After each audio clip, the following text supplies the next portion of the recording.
Hello everyone, welcome back to my channel Phoenix Education. My name is Lavanya Nampalli. Today I will discuss about scientific management. Scientific management in early 1900s में ये popular हुआ. In the 19th century, scientific management was defined as that kind of management which conducts a business or affairs by standard established by acts or truths gained through systematic observation, experiment or reasoning. यह एक classical management approach है जो workers के efficiency में सुधार करने के लिए यानी इम्प्रूव करने के लिए वर्क मेथड्स के साइंटिफिक स्टडी पर जोर दिया है यानी एम्फसाइज देता है. Some of the advocates of scientific management were Frederick W. Taylor, Frank Gilbreth, Lillian Gilbreth, Henry Gunt. And he is Frederick Winslow Taylor. He was an engineer and inventor. Frederick W. Taylor ने Henry Tons के challenge को लेकर scientific management principles को develop किया है. And he was considered as father of scientific management. He wrote the principles of scientific management in 1911. The two major managerial practices that emerged from Taylor's approach to management are piece rate incentive system and time and motion study. Piece rate incentive system.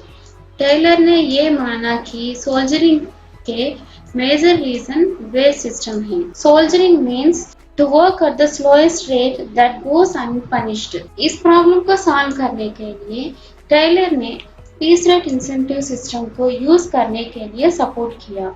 इस system का main M था कि जो workers maximum output देते हैं उनको reward भी देना है और जो workers established standards of performance को रीच होता है उसको मैनेजमेंट के बेसिक वेज मिलती है. अगर वर्कर्स के आउटपुट टारगेट से एक्सीड हुआ तो ऑटोमेटिकली उस वर्कर के वेजेस इंक्रीज होगा. टेलर के अनुसार piece rate incentive system worker को मोटिवेट करता है. इससे ऑर्गेनाइजेशन बेटर से परफॉर्म कर सकता है. Examples for piece rate incentive system: plucking tea, government workers, producing garments, कई स्मॉल स्केल इंडस्ट्रीज के एम्प्लॉय वर्कर्स, इस सभी पीस रेट इंसेंटिव सिस्टम के अंडर आते हैं. And next topic is time and motion study. Taylor time and motion study से हर एक जॉब को कैसे परफॉर्म करना है बताते हैं. इस मेथड से एक जॉब को बेस्ट वे में करना हो तो इस जॉब को छोटी छोटी टास्क्स और मोशंस में ब्रेक करके अननेसेसरी मोशंस और जॉब्स को रिमूव कर देते हैं. ये एक दिन में एक्सपेक्टेड गुड्स को प्रोड्यूस करने के लिए हर छोटे जॉब पार्ट को स्टडी करना पड़ता है. टाइम एंड मोशन एनालिसिस का मेन ऑब्जेक्टिव तो एक वर्क को या जॉब को सिंपल से इजियर एंड बेटर वे में कैसे करना है ये बताते हैं ये analysis. Frank Gilbreth and Lillian Gilbreth ये दोनों वाइफ एंड हस्बैंड हैं. टेलर के बाद Frank and Lillian Gilbreth scientific management concept के लिए बहुत कंट्रीब्यूट किया. Frank Gilbreth he was considered as the father of motion study. Lillian was associated with the research pertaining to motion studies. Frank and Lillian दोनों workload को और unnecessary motions को कैसे eliminate करने के लिए नई रास्ते एक्सप्लोर किया. मोशन स्टडी से एक टास्क को बेटर और मिनिमम नंबर ऑफ मोशंस को यूज करके कैसे करना बताती हैं. मोशन स्टडी से एक टास्क को बेस्ट और मिनिमम नंबर ऑफ मोशंस को यूज करके कैसे करना बताती हैं. डिफरेंट इंडस्ट्रीज के टास्क को स्टडी करने के लिए एक स्कीम को क्लासिफाई किया क्योंकि 17 बेसिक हैंड मोशंस को लेबल करने के लिए, जैसे सर्च, सेलेक्ट, पोजीशन, होल्ड। इस 17 को थर्ब्लिक्स कहते हैं।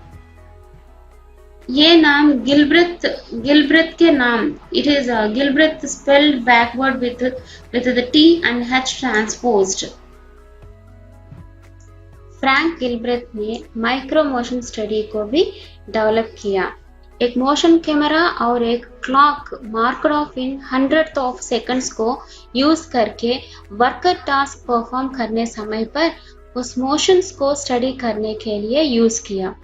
यहाँ देखिए, this is Gilbreth clock marked with 100th seconds, and this is where they conducted time and motion study in bricklaying by using clock।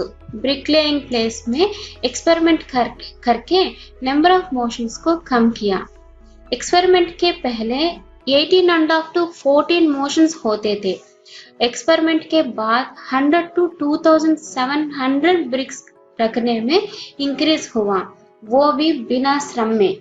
Coming back to our topic, Lillian ने doctoral thesis published in the early 1900s by the name of The Psychology of Management was one of the earliest work which applied the findings of psychology to the management of organizations, and she was called as our first lady of management and first lady of engineering। 1924 में Frank का death हुआ, मगर Lillian का work continue किया। She received 22 honorary degrees for her contribution to scientific management, and he is Henry Lawrence Gunt। Henry Gantt Taylor के साथ Midvale में और बेथलेहेम स्टील में क्लोज एसोसिएट थे। बाद में इंडिपेंडेंट कंसल्टेंट हुआ और मैनेजमेंट फील्ड के लिए कॉन्ट्रीब्यूशंस दिया। He is remembered for his work on the task and bonus system and Gantt chart। This is very important, task and bonus system and Gantt chart। गन्ट्स के incentive plan के अनुसार एक worker अगर standard time से पहले ही काम या task complete किया तो उस वर्कर को बोनस मिलना है। गंट ने फोरमैन के लिए भी इंसेंटिव प्लान को इंट्रोड्यूस किया। Gantt chart was the first simple visual device to maintain production control. यह चार्ट के द्वारा प्रोडक्शन प्रोग्रेस को क्वांटिटी में नहीं बल्कि टाइम में दिखाती है। Gantt chart is still used today by many organizations. यह चार्ट के द्वारा प्रोडक्शन प्रोसेस को क्वांटिटी में नहीं बल्कि टाइम में दिखाती है। Today's program evaluation and review techniques were developed based on Gantt chart only। Limitations: सभी प्रिंसिपल्स ऑपरेशन लेवल से ही रिलेटेड हैं। मैनेजर्स पॉइंट ऑफ व्यू से फोकस नहीं किया। These principles focus on the problems of engineering point of view। Taylor and his followers workers के social needs को overlook किया और उनके इकोनॉमिक एंड फिजिकल नीड्स को ओवर एम्फसाइज किया। Scientific management theorist also ignored the human desire for job satisfaction। Thank you for watching. Any suggestions? Please, you are most welcome.